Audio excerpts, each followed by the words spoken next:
Yeah. Oh, what the hell? And we're live. I'm white. Oh my god. This has to be possibly one of the greatest Raws in a long time. This Raw has been like the best Raw since WrestleMania 29. Oh my god. It was better than SummerSlam and TakeOver combined. I don't even know where to begin. That's better. Start from the beginning. Alright, so Raw opens up with Triple H at WWE headquarters, and which was taped earlier, obviously, because it was some late, I guess, or something. We weren't even... Yeah, we missed the first 10 minutes. We were out getting food. But yeah, whatever. We'll just skip to the part where we saw it. Yeah. We walked in with Paul Heyman cutting an amazing promo. Cutting a promo. The fans were chanting Suplex City as they entered. Yep. He was saying how Lesnar made Undertaker tap out, and Heyman compares Taker to a kid getting his ass kicked in the schoolyard, and some fans cheer. Lesnar smirks, obviously. Fans boo him, and Heyman saying only Brooklyn people do boo compassion. Should we just skip to the fun part? Okay, let's see. Heyman wants Undertaker to come out, but it's not Dallas. Not at WrestleMania, not at Survivor Series, not at Royal Rumble, not at Night of Champions, not Monday, Tuesday, Wednesday, whatever, tonight. It is Monday. Well, yeah, but out comes Bo Dallas. Bo Dallas, who's just going to bury himself even more. All you have to do is leave. Lesnar destroys him, leaves the ring, comes back, destroys him, leaves the ring, comes back. Well, actually, he says... Well, Bo Dallas actually says that the good news is that he eventually woke up and probably had a sweet dream, a good dream, like he actually beat The Undertaker. Oh. So that's really what got him going. So then he hit him with a bunch of shit, and then, let's move on to the first match of the night. That was so enjoyable to see Lesnar destroy everyone. Please tell me the New Day match was the first match of the night. Yep, the New Day versus the Lucha Dragon. Now, this was impressive. The New Day before they entered out was hilarious. The New Day before was great. Xavier Woods, the Vikings quarterback. I'm sorry. There's a player on the Minnesota Vikings football team whose name is Xavier Rhodes, and I get him and Xavier Woods mixed up because they're both black and their names are very similar. Because that's what I fucking ball. So yeah. They come out with a trombone. Xavier Woods does, and they sing about being fresh and clean, their gear being on fleek. So funny. And Brooklyn being dirty. It was so great. Big E's dancing happened again. Yeah. So basically, the match. Well, the match is basically forgettable mostly for what happened after the match. Big E's celebrating, his tongue sticking out, and then the pyro hits. We were doing supercard things. We were not paying attention. We fucking and all of a sudden, we saw the New Day freak out, and we heard a pop, and it's the fucking Dudleys. We were screaming. Oh my god. Like, I had no idea this was going to happen. Right. Like, they did a great job of not revealing this. And they destroyed the New Day, and they're going to be back on SmackDown. They got the fucking tables. They did the what's up? They did all that shit. Yeah. Amazing. And I thought... They even got involved with the primetime players. Yep. So, I mean, they're going to be on SmackDown as well, so they could be back for a while now. They're going to get a tag team title match. Maybe not for a long time, but, for a good period of time. I hope they're not like the New Age Outlaws, which would be, really stupid. Then we get a look at Cena's 500th Make-A-Wish thing, which is really cool, because I know a lot of people hate Cena, the wrestler, but Cena as a person, what he does for the Make-A-Wish Foundation and outside of the ring is great. I still have leukemia. Yeah, the kid was sitting there doing this the whole fucking time. It's like, wow, were you not like signals to do this just the whole time? Soon I won't be able to see you. Soon I'll be down there. Soon I'll be down there because I have a disease, and God doesn't like diseases. God doesn't like. Triple H and Stephanie McMahon are backstage, and clearly I'm reading this off my phone. So we're so scrambled from the ending that we just can't even... Yeah, we'll get to the ending. I know. Which I kind of called it, but I wasn't expecting them to actually go through with it. I was expecting one of the two people. Right. And I'm like, that's not going to be the statue. I called it. We knew it wasn't going to be the statue. But I was still surprised that we'll get to that. That's way later. So it's Triple H and Stephanie McMahon looking at the statue that they made of Seth Rollins, which is what happens later on in the show. And Rollins walks into the room. They cover up the statue, not letting them see it. And then... and then, after that, we go to commercial, I think, and then it's Roman Reigns and Dean Ambrose versus the Wyatt family. Now, the match was really forgettable and boring.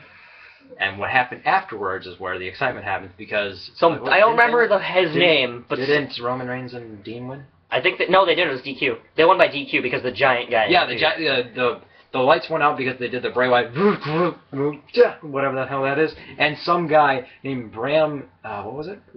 I don't remember his name, but we messed around on his Wikipedia page, and it was hilarious. There are a lot of people messing around on his Wikipedia. Apparently, he performed anal. There's Braun... Where is it? Braun Strowman came out. No one even knew who this guy was because he never was featured on NXT. But he's the guy that I don't know if you heard about this, but he's the guy that won that Arnold strongman competition that WWE was really high on at one point. So I guess they have him doing something now. It's he fucking destroyed. Yeah, it was my first thought was oh great, another big guy, and he just puts him in Roman in this weird mandible claw and just starts choking him out, and he does this cool finisher, and just destroyed them both. And this is coming from a strongman guy. The guy probably didn't even have a wrestling move in his body at that time. He didn't make Roman look very strong and crushed him like a bug. Yeah, he took everything like a beast. I mean... He made the Shield look like a bitch. Well, it's not even the Shield. Right. It's just Roman Reigns and Dean Ambrose. The Brotherhood. Samoan family. And then, okay, so let's go on to the next thing. So next is Miz TV. Didn't give a single fuck, and neither did the crowd. There were some funny things in there, and I did point out, he tweeted about it, but Miz's shoes, and I just went, what are those? Yep, I tweeted that out. And then Nikki Bella saying, I don't remember what she said. Oh, we'll probably say it in here. What was it? Let's see. It's like you saying that Donald Trump's favorite holiday is Cinco de Mayo. I died when she said that. So yeah, basically they just talk about all this other crap, and they should saying how crazy she is and stuff, yeah. Then it's tag team, and the crowd won. The crowd were fags. I haven't heard a CM Punk chant that loud for years. The crowd was trying way too hard to be cool. Got Mick Foley's attention. They kind of dropped it a little bit. There were some points, there's no need for a CM Punk chant. Right. That stuff's Although, old at this I will point. say, as good as this Raw was, I'm waiting for certain people to be like, Smarky crowd, this Raw sucked, quit overrating it. Smarkbusters, you suck dick. But, go play with balls, I heard you like them. I missed the camera. Anywho. Alright, so yeah, no one cared about the match. And then, at least Alicia Fox pinned Paige, so that was kind of cool. I made it by Monopoly. No, why? Damn it. I'm not home. Okay. So yeah, the Bellas win, so that's cool. And then they promote the 8-man tag match. Which I thought would be really boring, but... It was weird. I don't know. Let's move on to the next stuff of the night, which... was... Okay. It was Stardust versus Neville. Actually, it was I guess it was supposed to be a tag team match or something, because Barrett came out, and then Stardust came out. Stardust just turns on Barrett. Right. For no just out of nowhere. Hits him with the, what is it called now? It's not the cross. Queen's Arrow? Queen's Arrow or something. I don't know what the hell it is. And then they get a match, and Neville, it wasn't even a match. It was really just, yeah, it was just...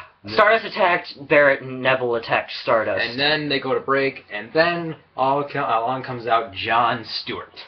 This was actually really fun. Jon Stewart said that he didn't want the record broken, or Ric Flair's record broken. Out comes Ric Flair, and he said, well, actually, I wanted the record broken. And then Cena comes out, and he's like, you're bad, and you should feel bad for being bad. And then he AAs him. Yep. That's pretty much it. I found it funny. And Jon Stewart's butt crack showed. Yeah. I don't know if anyone saw that. I saw it.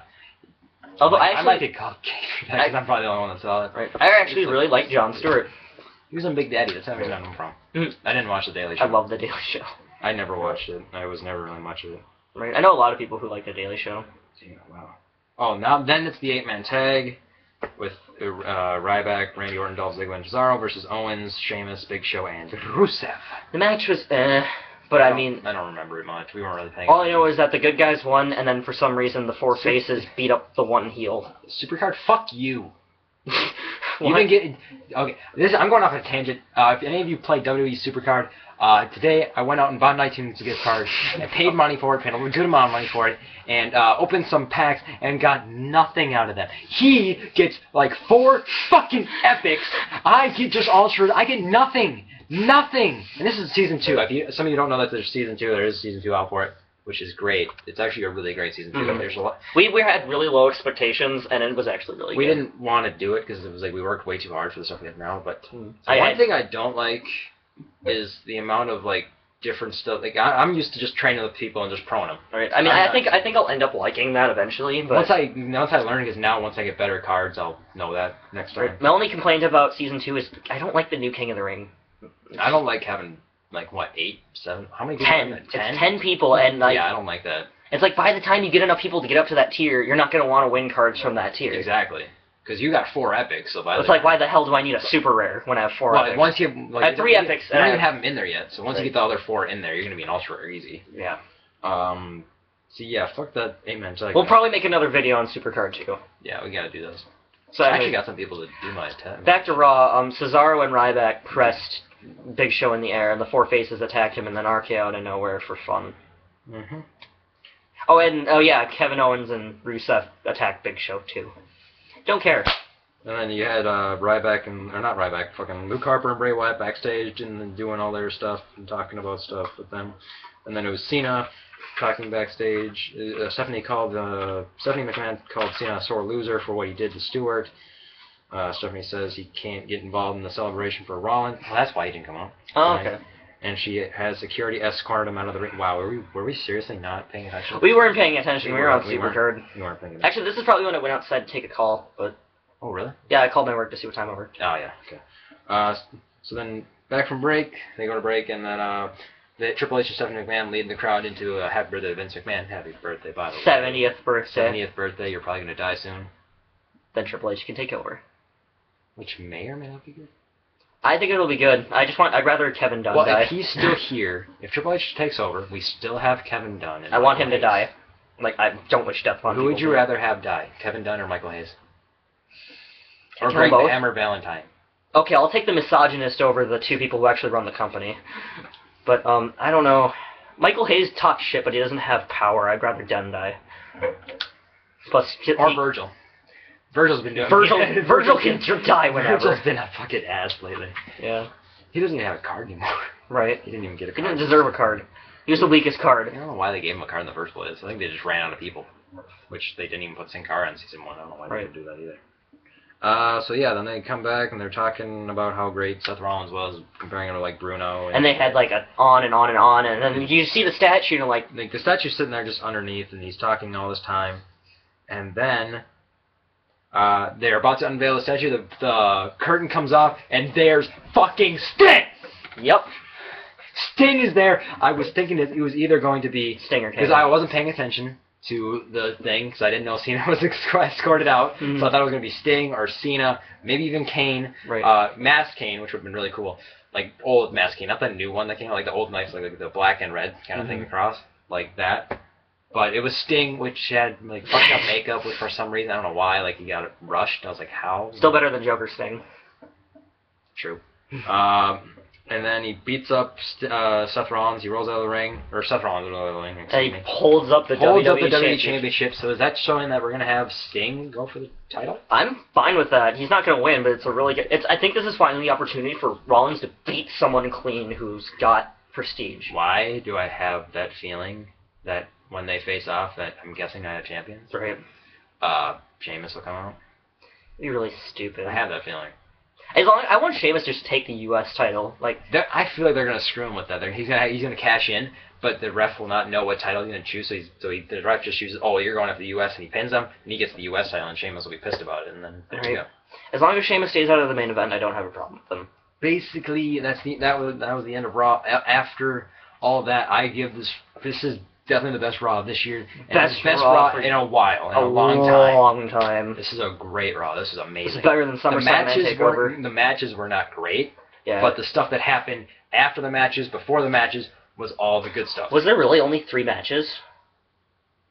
There was Bella's tag team, another tag team. It was all tag. There's 4 tag matches.